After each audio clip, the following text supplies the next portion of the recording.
In 1992, 54% of 17 to 20-year-old British men held a full driving license. By 2024, that had collapsed to 31%. A far steeper crash than anything happening to young women, whose licensing rate over the same span actually climbed from 20% to 28%. For the first time in the history of British motoring, the two genders are converging on the same number, and they're converging downwards together. Set that against the other end of the age range and the picture sharpens further. 67% of over 70s now hold a license, up from just 15% in 1975 to 76. And the DVLA counts more than 5.5 million licensed drivers aged 70 or above, including over 121,000 aged 90 or older. The overall national licensing rate looks stable at 75% of all adults, only because the oldest drivers on the road are propping the average up while the youngest quietly disappear from underneath it. Germany is watching its own mirror image play out in the same years. 55% of 17 to 20-year-olds held a Class B license there in 2012, and by 2024 to 2025 that had fallen to 41%. Two of Europe's largest car markets, watching the exact same generation quietly walk away from the driving seat at the exact same time.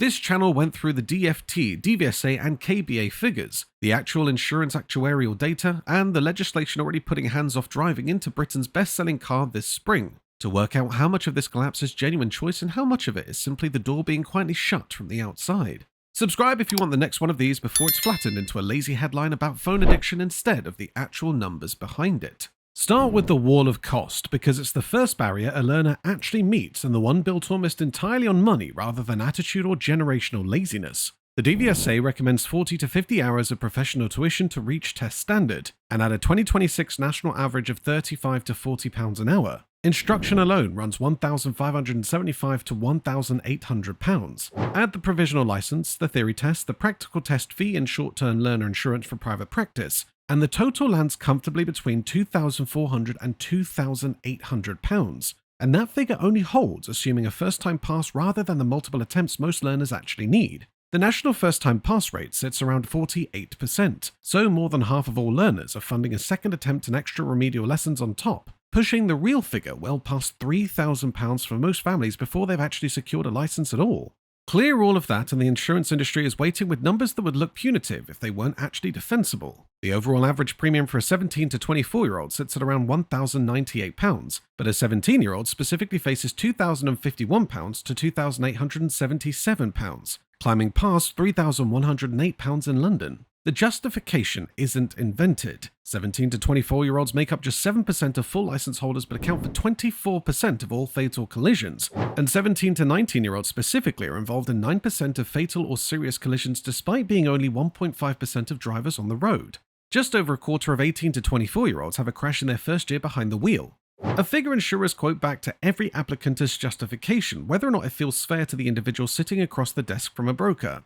The insurer isn't guessing. It's pricing a risk the DFT's own accident data confirms is real, and the honest cost of that accuracy is a generation priced off the road before they've driven a single mile unsupervised. The industry's own workaround changes what young drivers actually end up in rather than fixing what they're charged. Telematics, black box policies, tracking speed, braking, and nighttime driving in real time can cut that premium by up to 40%, but only for a driver willing to accept constant monitoring in exchange for affordability. It also funnels an entire generation towards the same handful of low-powered Group 1 to 5 insurance cars, the Volkswagen Up, the Hyundai i10, the Toyota Aygo, because anything with genuine performance or a larger engine pushes the premium straight back out of reach regardless of the driver's actual skill behind the wheel. This isn't only about who holds a piece of plastic in their wallet either. The young people who do have a license are driving noticeably less than they used to. Per capita car driver mileage among 17 to 20-year-olds fell 30% between 2002 and 2017. Against a 12% fall for 21 to 29-year-olds, and none of that lost mileage shifted onto being a passenger or taking taxis instead. It's an absolute decline in how much this generation actually moves under its own power, not a substitution of one mode of transport for another. Researchers commissioned by the DFT point to the same underlying forces sitting behind both the licensing collapse and the mileage drop. Longer stretches in higher education delaying full-time income, the rise of gig economy work replacing stable employment, and a home ownership rate for young adults that's fallen steeply enough to push the financial stability needed to run a car years further down the road than it used to sit. The backlog compounding all of this has its own predatory economy attached to it now too. Booking bots and brokers have sprung up specifically to harvest scarce DVSA test slots and resell them at a premium to desperate learners, adding another cost on top of an already broken system purely because the system is broken. Germany's barrier is built from the same underlying materials in a different currency and a different bureaucracy entirely. A Class B license there now costs 2,500 to 4,500 euros, depending on the region and how many lessons a learner actually needs. And the failure rates are brutal enough to inflate that further on their own. 45% of learners fail the theory test, 37% fail the practical, and every retake adds another round of lesson fees on top of the last one. The ADAC has said plainly, in terms this channel doesn't need to soften, that youth mobility is turning into a luxury good rather than a basic expectation anyone growing up in Germany can simply assume. Germany has found one genuine partial fix worth naming rather than dismissing the whole system as broken. The BF17 program lets 17-year-olds drive with a supervising adult in the car, and it's cut their subsequent accident rate by 22% once they're driving solo. That's a real working answer sitting right next to the same cost collapse the UK is failing to solve at all. France took the opposite approach entirely, and the contrast is worth sitting with rather than treating as a footnote. Rather than raising the barrier the way Britain and Germany effectively have, French policymakers lowered the minimum driving age to 17 from January 2024, betting that earlier supervised experience would do more for road safety than restriction ever could. In the first wave, 290,050 17-year-olds, 33.7% of the entire age cohort, sat the test and 73% passed. But the same data exposes a sharp urban-rural split that echoes something happening in Britain too. Only 41% of 18 to 24-year-olds in the Paris region hold a license, against 85% of their rural counterparts, where a car remains a genuine necessity rather than a lifestyle choice. London tells the identical story from a different capital city, and for largely the same underlying reasons rather than a coincidence of geography. TfL's own figures show only 9% of London residents aged 17 to 19 hold a full license, down from 14% just a decade ago.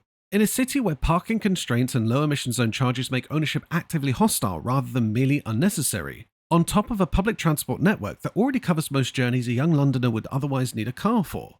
Put Paris and London side by side and the pattern stops being a British peculiarity or a French policy quirk. It's what happens to youth licensing in any dense European capital once public transport genuinely works as an alternative and the car actively costs money simply to park near your own front door. The car simply stops being the only way to get anywhere, and for a growing number of young Europeans, it stops being the sensible way at all. While the human side of driving is being priced and bureaucratically squeezed on both sides of the channel, the mechanical side of the car itself is disappearing at almost exactly the same rate, and manufacturers are the ones directly responsible for this half of the collapse rather than any insurer or examiner. Only 67 of 292 new car models on sale in the UK in 2026 still offer a manual gearbox, less than a quarter of the market, down 18% in a single year and 66% over the past decade. 8 brands selling in Britain right now, Fiat, Honda, Mercedes-Benz, Land Rover, Volvo, Tesla, Mini and Lexus, have deleted the manual option entirely from their current lineups, offering 0 3-pedal cars at any price point. Learners have followed that shift rather than driven it.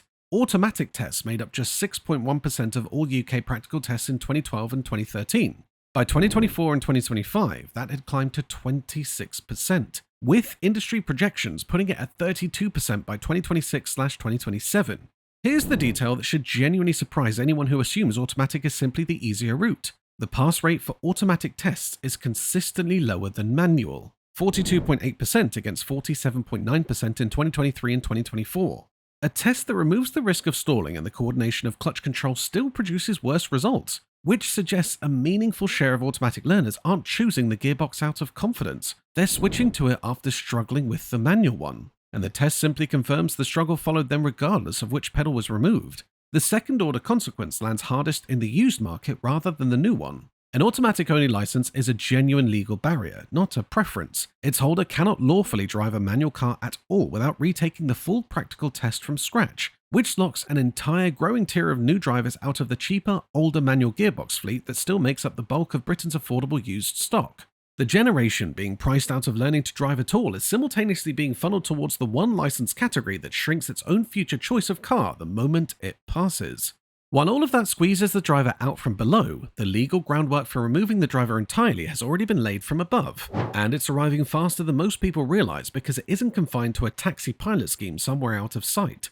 The UK's Automated Vehicles Act received royal assent in May 2024, and its core change is blunt. When a car is operating in a designated autonomous mode, the human inside is legally reclassified from driver to user in charge, and liability for what the car does shift onto the manufacturer running the software instead.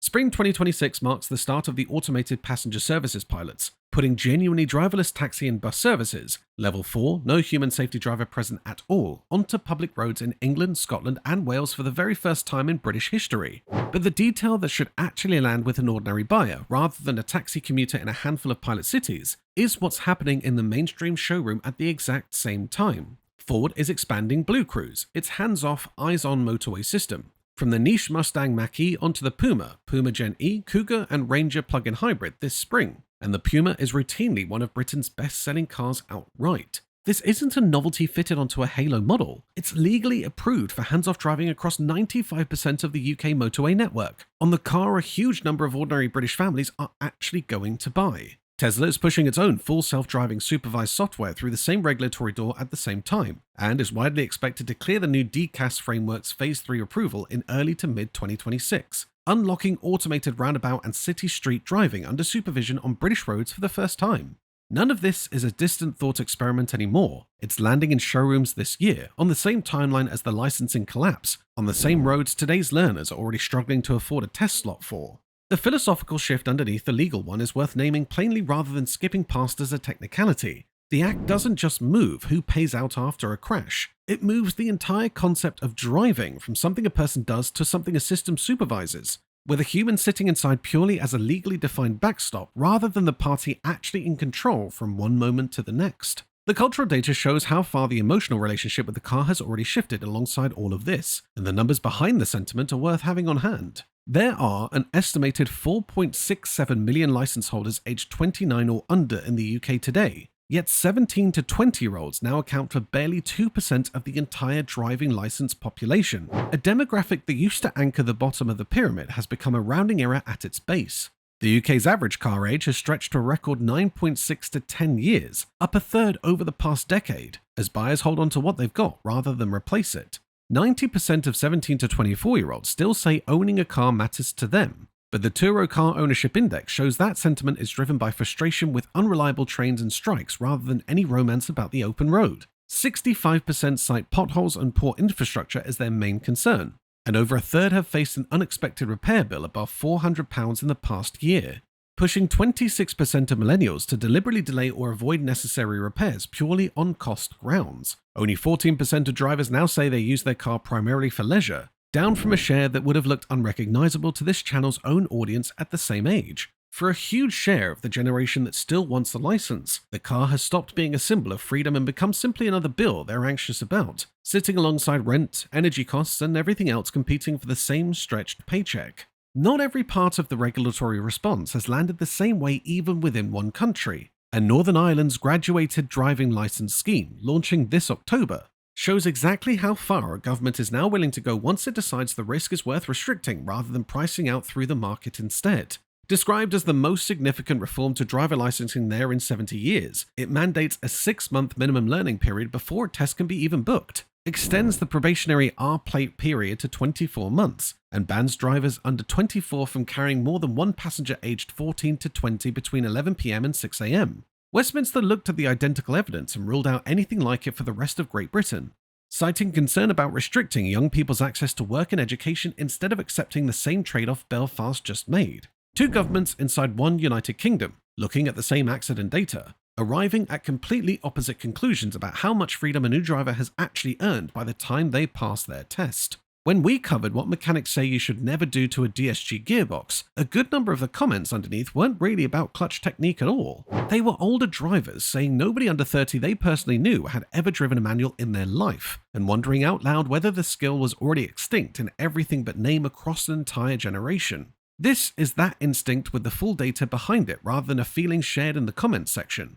A cost wall on both sides of the channel that didn't exist in anything like this from 30 years ago. A mechanical option disappearing from the showroom faster than the driving test itself can adapt to it. And a government already building the legal architecture to make the whole debate about clutch versus automatic, or even human versus computer, entirely irrelevant within a single decade. None of the three forces was deliberately built to work alongside the other two, and no single minister, insurer, or manufacturer sat down and planned the timing to land this precisely on one generation at once. But cost, mechanics, and legislation are converging on the same age group in the same handful of years regardless of intent, and the practical result looks identical to a deliberate policy whether or not anyone actually meant it that way. Is this simply the natural, inevitable end of driving as something every young European learns almost by default? The way this channel's own audience once did without a second thought about the cost or the weight? Or is there still time, in Germany supervised BF17 model or something like it, for one generation to be handed back a version of the freedom the last one took completely for granted? Tell me in the comments, because that's usually where the next one of these starts.